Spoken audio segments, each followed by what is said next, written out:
Salamat po. Kabanata 441. Kahit na ang kalagayan ng York Enterprise ay medyo hindi katanggap-tanggap sa karamihan, kahit papaano, maaari itong bigyan ang Zimmers ng kaunting oras upang makapagpahinga. Sa katunayan, ang pagkakaroon ng suporta ng York Enterprise ay magagarantiyahan ng Zimmers ng isang magandang hinaharap sa Buckwood. Dapat lamang nilang isipin kung paano makuha ang kanilang mga pagbabahagi at makabalik pagkatapos. Sa ngayon, ang pinakamahalagang bagay ay upang makawala sa paghihirap na ito. Nang marinig ng mga Zimmers ang mga salita ni Senior Zimmer, gayunpaman, sumabog sila sa gulat. Lolo, hindi natin ito magagawa. Tama iyan. Kung tatanggapin natin, mawawalan tayo ng mga karapatan na magsalita para sa ating negosyo sa pamilya. Lolo, mag-iisip kami ng iba pa. Pagkatapos nito, ang lahat ng mga Zimmers ay nagsalita ng madali. Hindi mahalaga kung gaano kapaki-pakinabang ang pangangibabaw ng Yorks para sa pag-unlad ng negosyo ng Zimmers, ang kawalan ng 51% ng pagbabahagi ay magaganap na ang Zimmers ay maging matatag bilang mga subordinate sa ilalim ng York Enterprise. Tama na, tumahimik, kayong lahat. Nagbel si Senior Zimmer, tumaas ang sulyap niya sa silid. Ang desisyon ay nagawa na. Ano ang punto ng sinasabi ng lahat ng mga bagay na ito? Nakikita kung paano ang Senior Zimmer ay umuusok sa galit. Lahat ng mga Zimmers ay itinikom ang kanilang mga bibig. Ang katotohanan na sila nagsasalita ay hindi nila matanggap na mawalan sila ng marami. Sa lahat ng pagiging totoo, ang pakikitungo ay lubos na kapaki-pakinabang para sa kanila. Pagkatapos ng lahat, ang kanilang pamilya ay nasa ilalim ng control ni Zack Zimmer. Sa lalong madaling panahon hanggat wala sa kanila ang kokontra, magkakaroon sila ng sapat na pera upang punan ang kanilang mga bulsa. Ano pa, kasama ang Yorks na pumalit, sila ay maaaring makakuha ng mas maraming pera. Ang kanilang negatibong pagtanggap sa ngayon ay simple na nagpapakita ng kanilang pagmamataas at responsibilidad para sa pamilya. Ang pagkuha sa eksena ay hinulaan ng tumpak ng CEO, ngumiti si Ivan at pumalakpak sa kanyang mga kamay. Isang manggagawa ang ipinasa ang inihandang sulat na inihanda na ng nauna. Ang mga mata ng Senior Zimmer ay kumibat na parang ayaw, ngunit nilagdaan pa rin niya ang kontrata sa kanyang mga ngipin na kinagat. At kasama nito, ang kapangyarihan at kontrol sa Zimmer ang mga negosyo ng pamilya ay kabilang na sa Yorks. Tinawagan ni Ivan ang kagawaran ng pinansyal ng kumpanya na may magaan na ngiti. Sa kalahating oras, $100 milyong ang inilipat sa bank account ng Zimmer. Nang sabihin at tapos na ang lahat, umalis si Ivan. Ang Zimmers ay nasa eksaktong parehong lugar, tumitingin sa mga numero sa kanilang bank account, naguguluhan si Senior Zimmer. $150 milyong. Sino ang mag-aakala na makukuha nila itong halaga ng pera sa pamamaraang ito? Agad na naging proud si Zack sa kanyang sarili at humakbang sa harap na may kumpiyansa. Lolo, sa ganito, maaari naming opisyal na ilipat sa Buckwood ng walang anumang pag-aalala. Dagdag pa, makarating tayo at panatilihin ang ating mga negosyo at pag-aari. Hindi ito parang isang masamang bagay. Ang ating pamilya ay maaari na ngayong magsimula muli. Sa ngayon, mukhang mawawala tayo sa kumpanya. Ngunit kung magtatrabaho kami ng sapat, siguro mga ilang taon at oras na maaari naming maibalik ang ating mga pagbabahagi. Pinalabas ng matandang Zimmer ang isang mahabang buntong hininga habang nakikinig siya kay Zack. Ang tanging bagay na magagawa ng lahat sa ngayon ay upang aliwin ang kanilang mga sarili sa mga salitang iyon. Hindi pa rin, mahuhulaan kung ano ang mangyayari sa hinaharap at ang mga aksyon na dapat nilang gawin noon. Malaki, hindi nagtagal ay nabawi muli ni Senior Zimmer ang pag-iingat. Ngayon na ang bagay na ito ay tapos na, hayaang pag-usapan ang isa pang bagay. Ang katotohanan na nawala ang kanilang kapangyarihan sa negosyo ng pamilya ay naitakda na ito sa bato.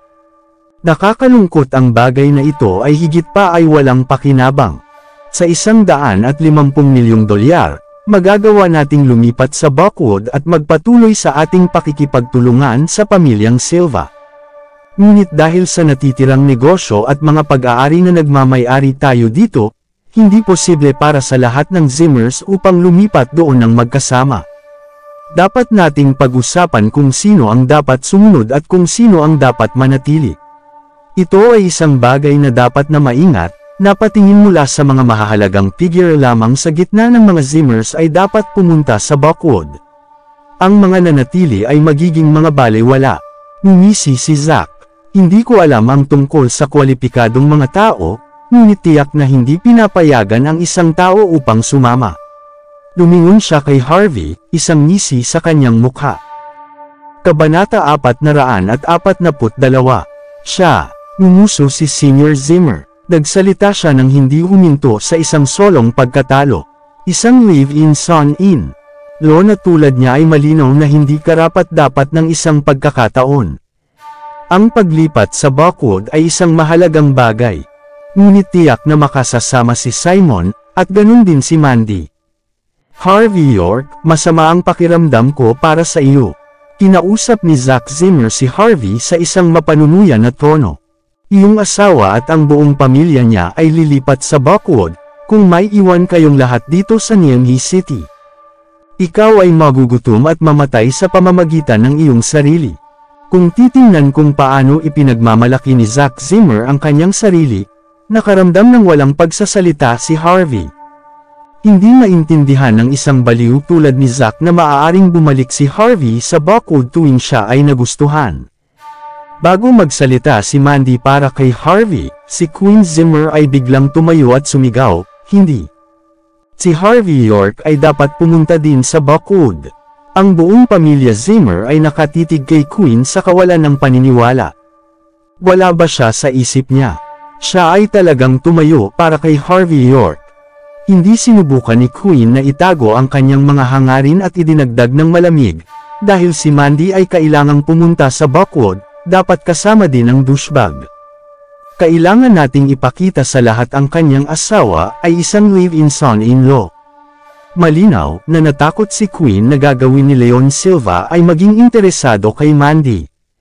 Kung nangyari iyon, mangyayaring tanggihan siya ng pagkakataon na magpakasal sa pamilyang Silva.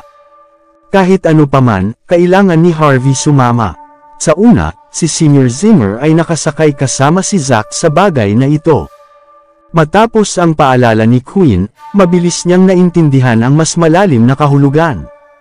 Sumulyap siya kay Harvey, at ngumisi. "May point ka. Mayroon pa ilang halaga sa piraso ng basura. Sige, gagawin natin ay dalhin mo siya. Ngunit sa amin Zimmers ay tiyak na kukuha ng first class na upuan. Susuportahan namin ang basura na ito ng isang klase ng economy na upuan." Naririnig ito, ang lahat ng mga Zimmers ay tumawa ng magkakaisa. May nanggatong at nagdagdag, "Lolo, ikaw ay tulad ng isang mabait na tao." Ang douchebag na ito ay marahil ay hindi pa kailanman nakasakay sa isang eroplano dati. May mga tao na hindi pa nakasakay sa isang eroplano sa buong buhay nila. Maaari siyang mag-post ng daan-daang mga larawan sa kanyang social media sa pamamagitan lamang ng pagiging nasa klase ng economy na upuan. Hindi yun maaaring maging si Harvey York. Gumagamit siya ng isang sinaunang $15 na telepono na may 3 taong halagang mga tawag at teksto, ngunit walang camera. Hahaha. Ang Zimmers ay humihilik ng buong puso, pakiramdam ang kasiya siyang kahusayan mula sa pag-insulto kay Harvey York. Para bang hindi lang sila nawala ng kapangyarihan sa kanilang sariling negosyo sa pamilya. Nadama ni Zack na hindi siya nasisiyahan sa pagsama kay Harvey, ngunit tama si Queen. Kung ang sako ng basura na ito ay hindi sasama sa kanila sa Buckwood, pareho ito sa pagbibigay kay Mandy ng libreng pagkakataon na ikasal sa isang mayamang pamilya. Iyon ay baybayin ang isa pang problema. Sa pag-iisip na iyon, sumulyap si Zack kay Harvey at sinabi ng may panunuya, tila makakakuha ang mga igista ng swerte minsan. "Alam ko," tumango si Harvey. "Ang mga taong may swerte ay maaaring mapalad ng ilang beses, ngunit hindi ang mga bowpoles. Ikaw, nais ni Zack na gumanti, ngunit hindi niya ginawa, hindi niya alam kung ano ang sasabihin pabalik. Hindi rin tinukoy ni Harvey kung sino ang tinutukoy niya. Kung si Zack ay lumusot, magiging katulad din ito, inamin na siya mismo ang Bubbles. Malalim na huminga si Zack, at sinubukan na pakalmihan ang kanyang sarili. Maghintay ka lang hanggang sa makarating siya sa Buckwood. Pagkatapos lamang iyon mayroon siyang lahat ng oras na kailangan niya upang husayin ang puntos gamit ang piraso ng basura. Ang mahalaga ngayon ay maging pamilyar sa kanyang sarili sa sitwasyon sa Buckwood upang hindi siya maging clueless pagdating niya doon. Sa susunod na mga araw, ang Zimmers ay abala sa kanilang mga sarili habang naghahanda silang lumipat. Sa $100 milyong na nakaupo sa bank account, hindi nila kailangang ibenta ang mga pag-aari na naging mas madali ang kanilang buhay. Sa huli, napagpasyahan na 50 sa kanila ang gagawing titira sa Buckwood. Tiyak na si Zack at ang kanyang pamilya ay pupunta, at pareho rin para kay Mandy at sa kanyang pamilya.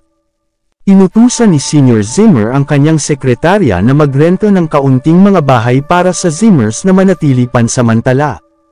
Ang Buckwood ay isang malaking lungsod, at ang presyo ng bahay ay may hindi bababa sa 10 beses ang mga presyo kumpara sa Niamey. Kahit na mayroon silang maraming pera sa kamay, hindi sila makakabili ng maraming bahay na kailangan, kaya nag-upos sila ng mga bahay. Kasabay nito, nasa gitna ang York Enterprise ng pagsisimula ng mga sanga para sa kanilang sariling kumpanya. Kung nais ni Harvey na bumalik sa Buckwood, kasama ang pangangibabaw at kapangyarihan, hindi niya kaya ang isang maliit na bagay. Sa halip, handa siyang magtayo ng isang kumpanya ng pamumuhunan na nakalista sa stock. Hindi ito mapapailalim ang pangalan ng Enterprise, at sa halip ay muling na i-rebranded bilang Sky Corporation.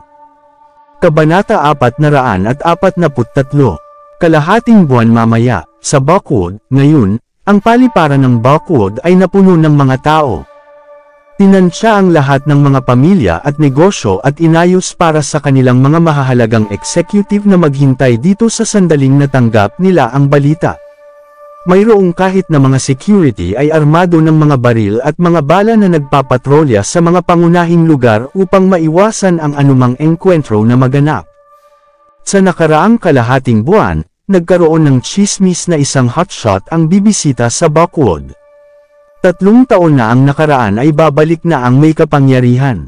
Nalaman ng mga pamilyang nasa itaas na klase ng Buckwood ang tungkol sa bagay na ito ng mas maaga kaysa sa karamihan. Ngayon ay marami ang naghihintay para sa pagdating ng sikat na ito at nakakainis na tao, sabik na makita ang isang sulyap sa kanya. Ang mga alingaw ay mayroon na ang taong ito ang maalamat at panghuli na may control sa Buckwood 3 taon na ang nakalilipas. Gayunpaman sa rurok ng kanyang kapangyarihan, bigla siyang nawala sa manipis na hangin. Walang nakakaalam sa nangyari pagkatapos nito. Ang ilan ay nagsabi na siya ay namatay. Mayroon ding mga sinabi na siya ay sinaksak ng nakatalikod ng kanyang sariling pamilya. Ang iba ay naniniwala na siya ay nagalit sa isa pang mahalagang figure sa Buckwood, kaya napilitan siyang itago ang kanyang sarili at nagsimula ng isang bagong buhay sa ibang lugar. Mayroong lahat ng mga uri ng mga kwento at tsismis. Dagdag pa, nabuhay siya ng isang napakababang profile na buhay sa oras na iyon at hindi dumalo sa maraming mga pampublikong kaganapan. Kahit na ang mga miyembro ng itaas na klase ay pinamamahalaang tingnan ang kanyang tunay na mukha. Sa kabila nito, marami pa ring ligaw na kwento ang umiikot. Ang pagbuo ng kanyang kumpanya mula sa simula, ang paglikha ng isang negosyo na karapat-dapat sa milyon-milyon at bilyon-bilyong dolyar. Hindi mapigilan isang beses at siya ay napamahalaan upang buksan ang buong industriya ng pananalapi ng Buckwood. Samantala, isang bilang ng mga solong kababaihan mula sa mayaman inaasahan ng mga pamilya ang kanyang pagdating sa tuwa. Siya ay isang Diyos sa kanilang mga mata. Wala sa kanila ang nakakaalam kung sila ay makakuha ng isang pagkakataon upang pakasalan ang taong katulad niya. Sa sandaling ito, lumabas ang Zimmers mula sa eroplano gamit ang kanilang mga bagahe. Sa kabila ng nabuhay ng isang buhay na luho, si Senior Zimmer ay nagkaroon pa rin ng isang hitsura ng pagkagulat habang pinangunahan niya ang grupo sa Buckwood. Buckwood. Ito ay isang lugar kung saan tonelada ng mga pamilya at desperado ang mga negosyo na pumasok.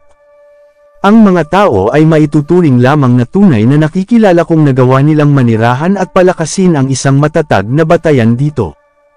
Hindi mabilang na mga pamilya ang nagtrabaho ng husto, ngunit wala ring makagawa ng isang hakbang sa Buckwood. Ngunit ang Zimmers, isang pangalawang klase ng pamilya, talagang pinamamahalaang upang makapasok sa Buckwood na may tagumpay. Doon ay hindi pagtanggi na ito ay isang himala. Napansin ang karamihan ng tao sa buong paliparan at mahahalagang kinatawan na may suot na hitsura ng pag-asa. Si Senior Zimmer na nangunguna ay hindi makakatulong ngunit napabulalas. Narito ba ang mga taong ito na salubungin sila ng maligayang pagdating sa amin? Si Zack Zimmer ay nag-iikot sa buong kasiyahan at nagsimulang mag-fantasize.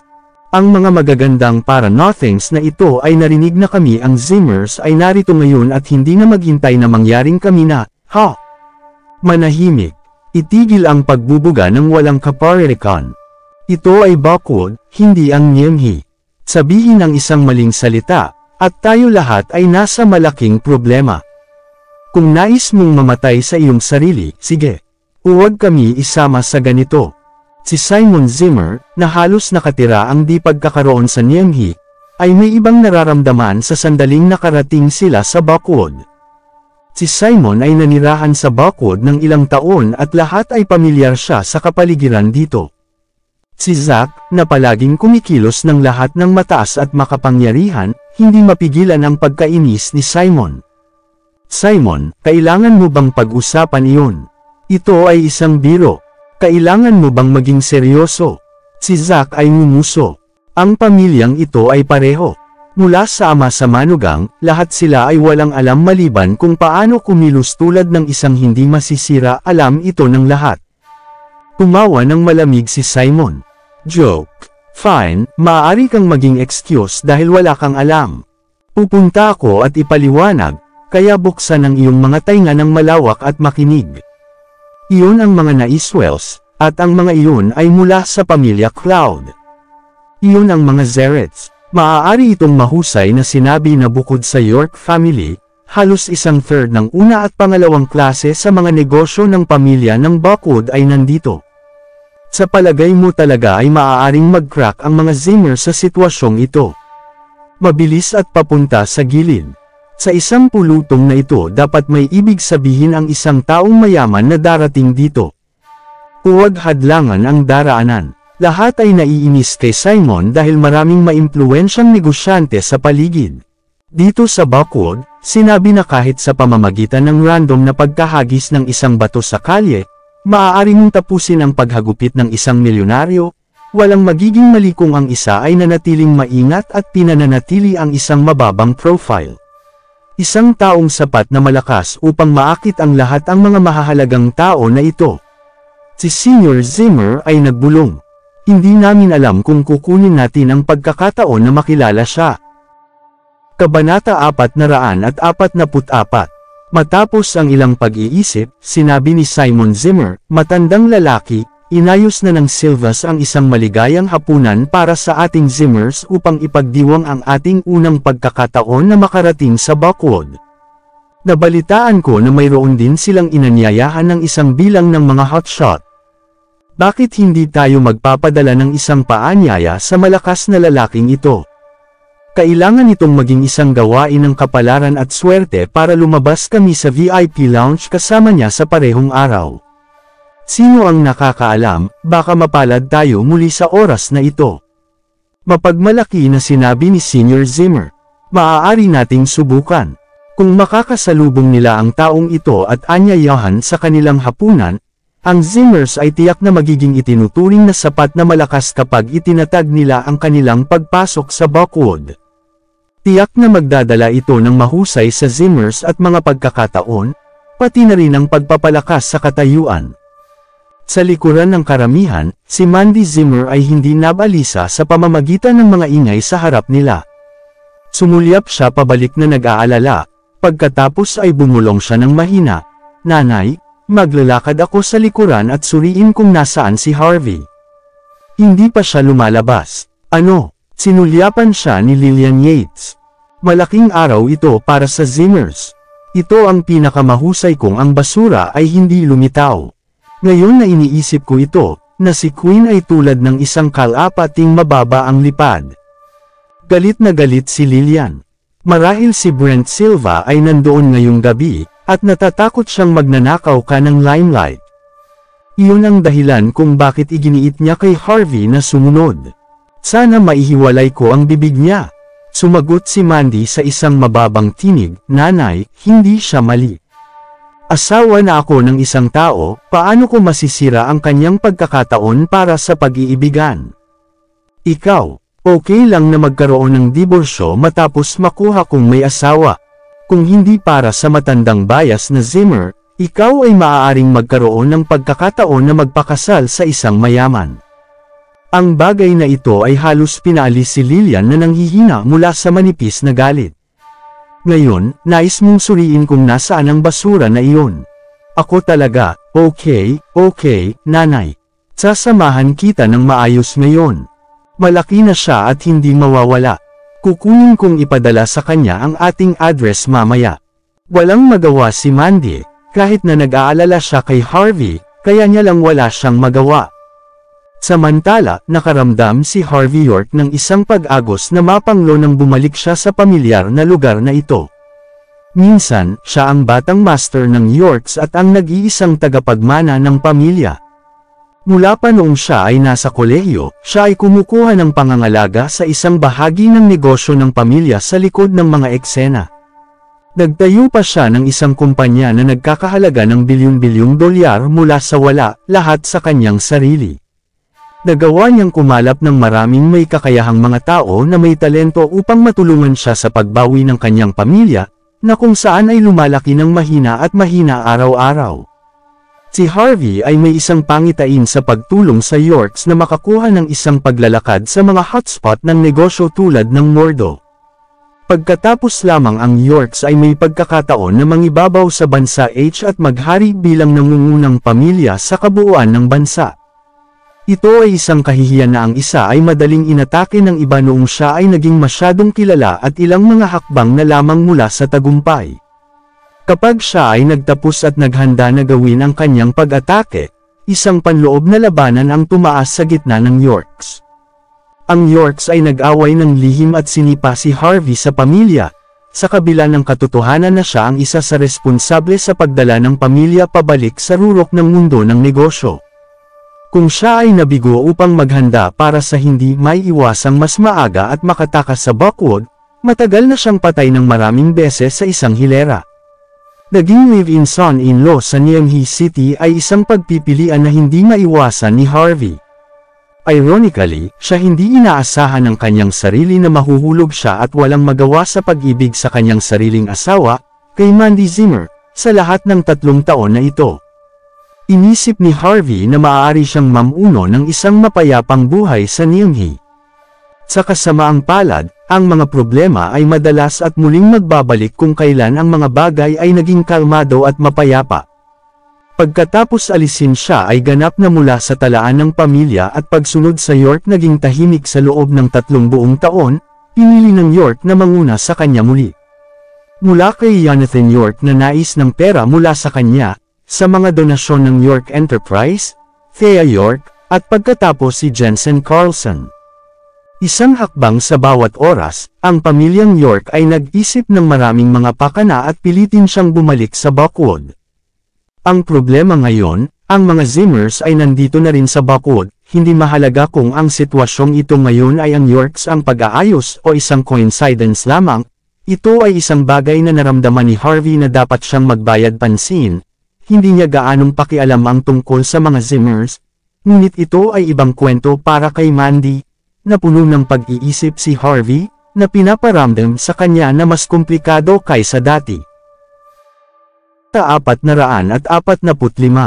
Hindi maiisip para kay Harvey York na maglakbay at lahat ng paraan pabalik sa Buckwood sa isang klase ng economy sa paglipad. Sa halip, nag-book siya ng isang buong eroplano para sa kanyang sarili. Hindi siya sigurado kung may gagawin itong kasama ang pamilyang York, ngunit ang balita na siya ay bumalik sa Buckwood ay naikalat ng ilan ng lihim na mapagkukunan. Isang napakalaking karamihan ng tao ang talagang nabuo sa paliparan, naghihintay lang sa kanya. Hindi nagmadali si Harvey sa exit at tinanong si Yvonne Xavier, "Yvonne, nasuri mo na ba itong bagay?" Dumating si Yvonne sa Buckwood ilang araw bago ayusin ang lahat. Pinalaki niya ang kilay niya at sumagot, "CEO, ang iyong mga paglalakbay ay mahigpit na pinananatiling lihim sa pagitan namin. Hindi ko malaman kung aling mga mapagkukunan na tumagas sa balita. Ngunit nang lumapag ang iyong flight, si Miss Queenie York ay nagpadala sa akin ng isang teksto." Napatigas si Harvey. Ano ang sinabi niya? Si Queenie ay ang ampon na anak na babae ng York family, ngunit ang kanyang katayuan sa pamilya ay mataas at sapat na siya ay may mahalagang papel sa kung ano ang mayroong nangyari noong taon na sinipa si Harvey. Nag-atubili si Yvonne ng bahagya bago tuluyang sabihin sa kanya. Sinabi niya, "Bumalik na ang hari. Kawili-wili, maghanap ng oras para matugunan ko siya." Sagot ni Harvey. "Nagtataka akong makita kung anong uring kasalukuyan ang mabuting kapatid kong ito na inihanda para sa akin." Tumango si Yvonne at naghanda ng kanyang utos. Pagkatapos, nagpatuloy siya. "Ang paghahanda para sa Sky Corporation ay tapos na. Ano ang kasunod na iyong mga utos? Kami ay itinago ang lahat sa ilalim ng mababang profile at ginamit ang pera sa pinaka hindi kanais-nais na paraan na posible. Ako pa rin ay iniisip na ang pamilya York, ay marahil ay nadama na ikaw ay konektado sa Sky Corporation.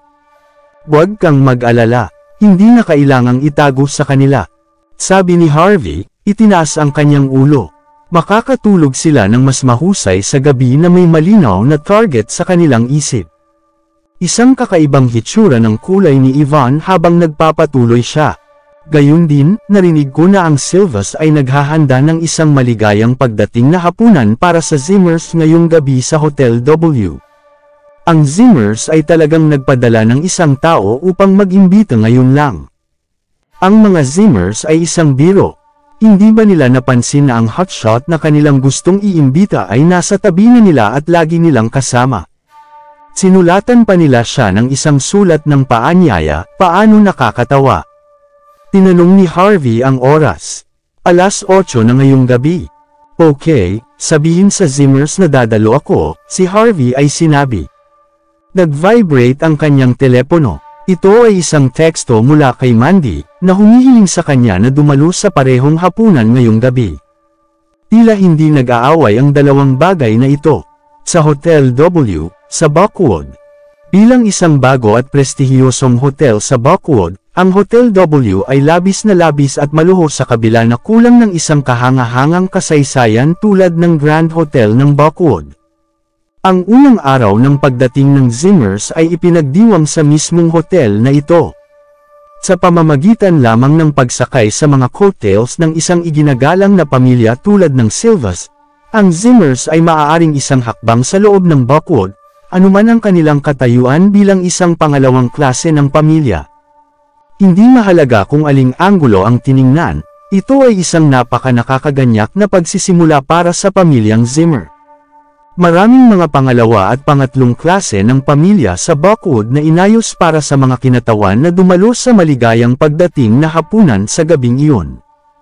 Karamihan sa kanila ay hindi nagkakaroon ng pagkakataon na kumuha ng isang malalim na tingnan ng background ng Zimmers, ngunit sila ay narinig kung paano pinamamahalaang na mabuo ng Zimmers ang pakikipagtulungan sa Yorks at Naiswells. Dagdag pa rito, natanggap din nila ang suporta ng Silvas. Namangha ito sa mga lokal na pamilya ng Buckwood. Karaniwan, ang pakikipagtulungan sa isa lamang sa tatlong mga dakilang pamilya ay isang hindi kapani-paniwalang karangalan. Ngunit ang mga Zimmers ay talagang nagkaroon ng pagkakataon na makipagtulungan hindi lamang sa Yorks, kundi pati na rin sa mga Naiswells at ang Silvas lahat ng sabay. Anong uri ng kamangha-manghang swerte ang ginawa ng Zimmers na mayroon? Ang mga spotlight ay lumiwanag sa buong lugar, na pinasisilayan ang kalooban ng hapunan. Hindi dumalo si Leon Silva, ngunit ang pangunahing apo ay nandito ng pamilyang Silva. Si Brent Silva. Si Brent Silva ay may hawak na baso ng alak sa kanyang kamay at ngumiti. Pinabati kita sa pagpasok sa mundo ng negosyo ng Buckwood, Sr. Zimmer. Ito ay tunay na kahangahangang balita. Inaasahan natin ang pakikipagtulungan sa pagitan nating dalawang pamilya ay pupunta ng maayos, at maaari tayong makarating at gumawa ng isang habambuhay na alyansa sa bawat isa sa pamamagitan ng kasal kahit na pagkatapos nito. Habang nagsasalita siya, napuno ng gulat ang mga mata ni Brent. Ang mga babaeng Zimmer ay lahat ay napakarilag, lalo na si Mandy Zimmer. Siya ang naglalakad na kahulugan ng Diyosa. Hindi sigurado si Brent kung makakakuha siya ng pagkakataon na magkaroon siya ng lahat sa kanyang sarili, hindi man banggitin, ang nakababatang kapatid ni Mandy na si Cynthia ay parang nakamamanghang. Ano ang mga candy ng mata? At sa pagtangkilik, huwag kalimutang mag-comment, like and share. At kung hindi ka pa nakasubscribe sa aking channel, maanong pindutin ang subscribe button at pakihit na din ang notification bell para maging updated ka sa aking mga videos.